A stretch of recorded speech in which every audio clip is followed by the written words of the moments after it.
Hello, everyone. My name is Alex Tremble, and this is the Executive Pill Podcast.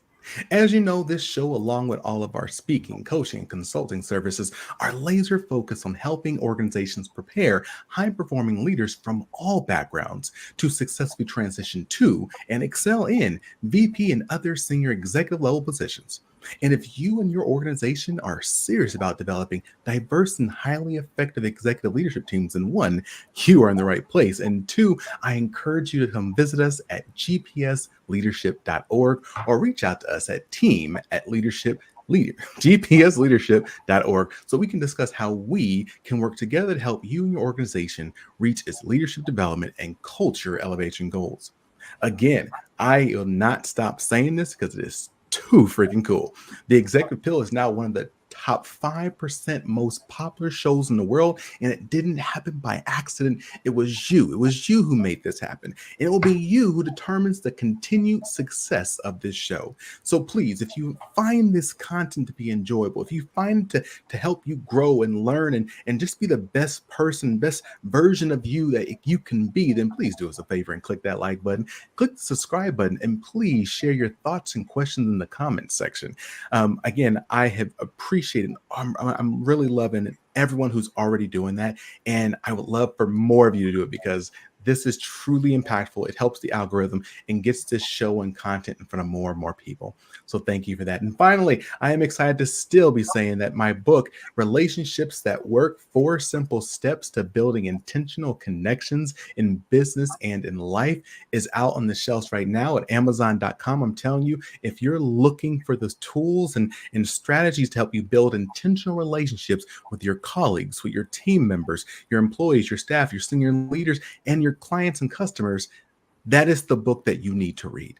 This book was written specifically to help you reach those goals and help you be successful in your personal and professional life. So please pick up your copy of Relationships That Work today at Amazon.com. You can find the link in the description. Now, with no further ado, let me say today is a good day.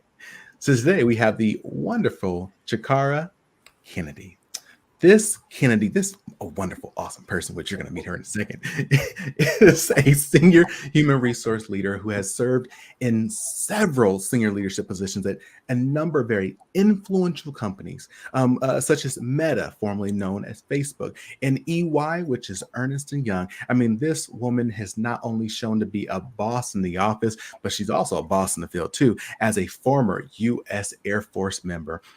When I met her, I was just blown away with her passion for helping professionals experience more self-confidence and a greater sense of personal agencies in optimizing their life. And so, if I'm talking about this, this is the place we want to talk about because that is what we want to do here is help you have the skills and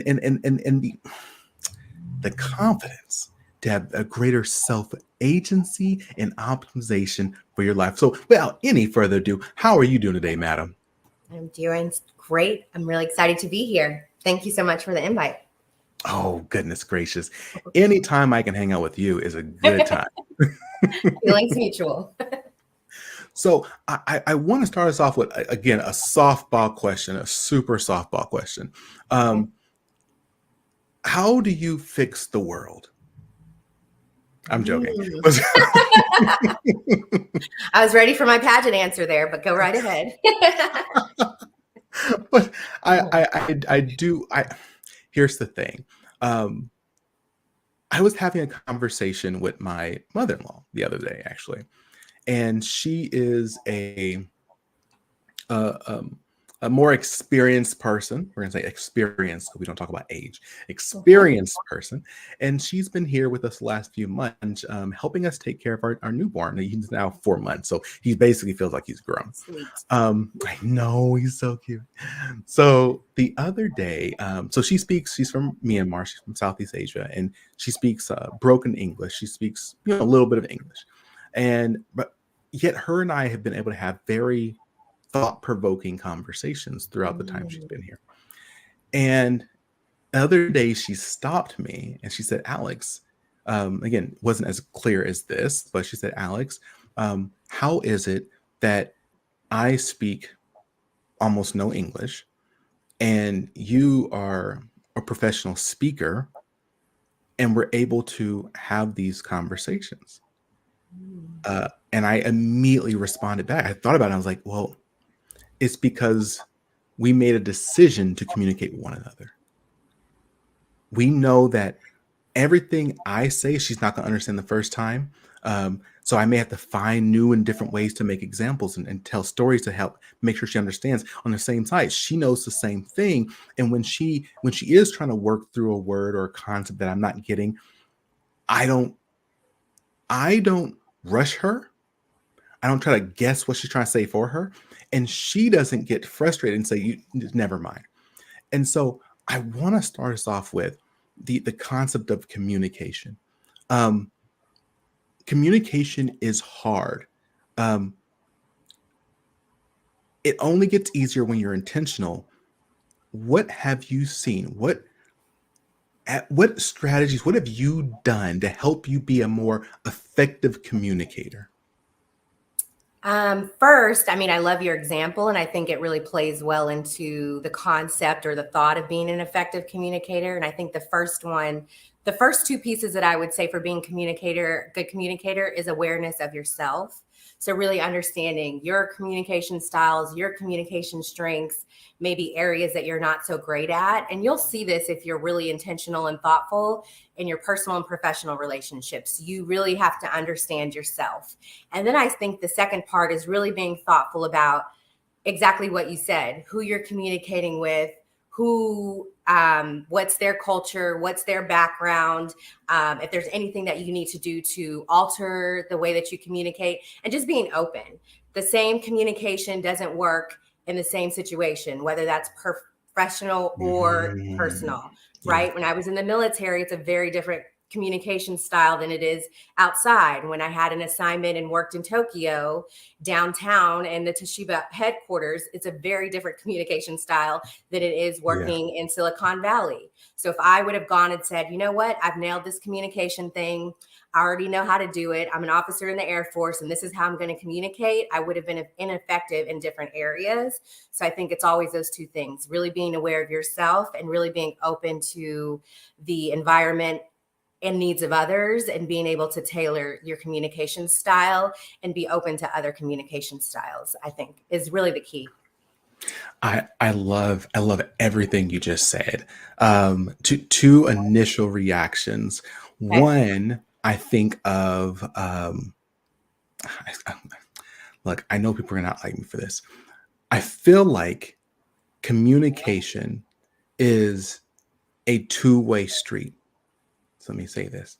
I Okay. know there's a lot of emphasis on the leader or the person communicating, trying to be creative, trying to find a way to communicate information, whether it be verbal, be nonverbal, be written, graphics. Like you can do again, what that story makes me think of is like you can do everything you can on your side, but if the other person doesn't want to receive it, it doesn't matter, right? Yeah.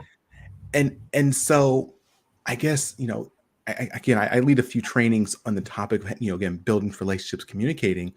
How would you go about encouraging someone who doesn't understand you or doesn't, maybe you don't feel like they're putting in the effort to try to understand? What do you do as a leader in that situation? It's a good question, and I totally agree with what your point is. I think the clearest one for me is honestly my assignment in Tokyo. So, 15 years ago, I was selected to do a global HR secondment. So I left from Pittsburgh and I went and worked in Tokyo downtown. I'm in the Toshiba headquarters. I'm the only American on the floor and probably several floors. I worked with an entire international team. I had a language coach, all kinds of things. But the key for me there was when I had done my studies and done my preparation, that communication style is literally the opposite of what we are taught here in America. You know, the way that we sit, the way that we present, the way that we talk to managers, the way that we Mm, talk in leadership meetings is yeah. completely different. So, what I did knowing that is I went to my manager at the time, and I had a separate session with him. And I said, you know what? I'm new here. I am so excited to be here. I am so grateful and appreciative of everyone accommodating the fact that I speak English and only English, and you all speak a number of languages.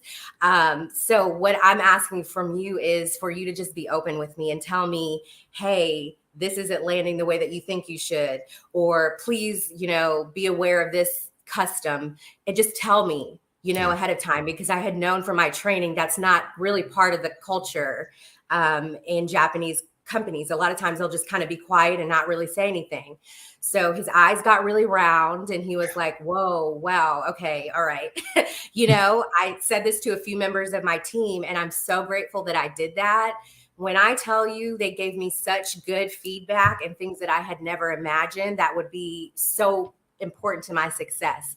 And the one that sticks out the most is that prior to coming, part of the reason I was selected is that I'm a really good public speaker. I give really great presentations. I could design the heck out of a PowerPoint and stand in front of a crowd, no nerves, and convey a very clear message. So when I was asked to do that, I'm like, yeah, ready to go, ready to show. Did my presentation, put my little cute deck together, and I did my presentation. And I was like, yes, got it, girl. In my head, I'm thinking like, you did it. I was given some feedback from one of my team members about where I sat in the room and how I wasn't sitting in the right place. And my manager actually gave me feedback when I asked him and said, your presentation style isn't really comparable or what we're looking for here. Your slides don't have enough information. We're looking for you to display your data this way. We're looking for you to speak in this way. And the thing that stuck out in my head is, what he is saying is 100% different than everything I've ever learned about giving a good presentation and putting a deck together. Yeah. Everything we learn about keeping it very high Yeah. level, Yeah. keeping Yeah. the deck very clean. You don't overwhelm people with too much data. 100% different. Mhm. So I think that story always sticks out in my head because it's just one of the basic things. If I hadn't intentionally asked for that feedback, if I wasn't receptive to it, if I hadn't established the kind of relationship where please tell me, don't just talk about me when I leave the room, I'd probably been doing the presentations that way the whole rest of the time. But I was able to adjust my style, look around and see what they were doing, and ensure that I was communicating in a way that was commensurate with the company and the organization that I was a part of. So it's a simple example, but it's really profound when you think about it, and recognizing every company, every organization, everybody you speak to has differences. And if you just go in with your own thoughts about how it should be or how it's worked for you in the past, you're really missing the potential to make the impact that you really could. So this is the reason why I wanted to have you on, because Ian, you and I are having this really spirited conversation prior to, in regards to, again, this world being a smaller world, right? And I've had the opportunity to give speeches in Asia, in Mexico, in Europe. And what's funny about it is, like you said, there are always those tweaks you need to make. And admittedly, now, again, I'll get myself in trouble. You can feel free to, Alex, open mouth, put foot in mouth. I love joking. I love making jokes. Humor is my thing. And I kind of I made this self commitment like a long time ago. Like, I realized that humor is not always going to go over. Actually, look, I'm going to be super ridiculous and tell a really, really old story. Back when I was in high school, I was the weird kid who always just did surveys. I would survey kids in high school to get their thoughts and stuff. Again, I'm a nerd. But the problem is I'm a good looking nerd, so I got away with it. So And so humble. so very humble, just as my cute little boy. So one of the surveys I did was, who is funnier? Is it the person who makes a joke, who makes 10 jokes a day and one of them is not funny, or the person who makes one joke a day and that one joke is funny? And everyone said the person who made 10 jokes, even though they weren't always spot on. It was the person who was, consistently doing it. And so I bring that up to make 2 points. One, if you're going to be communicating in this very small world we live in, you have to be okay with making a mistake. I mean, there is absolutely no way that you're going to be successful if, as soon as you make a mistake, oh my God, woe is me, the world is crumbling, I don't deserve to be here. That is not how the world works. To be, in order to be successful, you have to get something wrong, because then you'll learn and grow the next time. And Mhm. two, the more you're making jokes, in my case, the more you are out there working and trying, the better you get, right? Absolutely. Absolutely.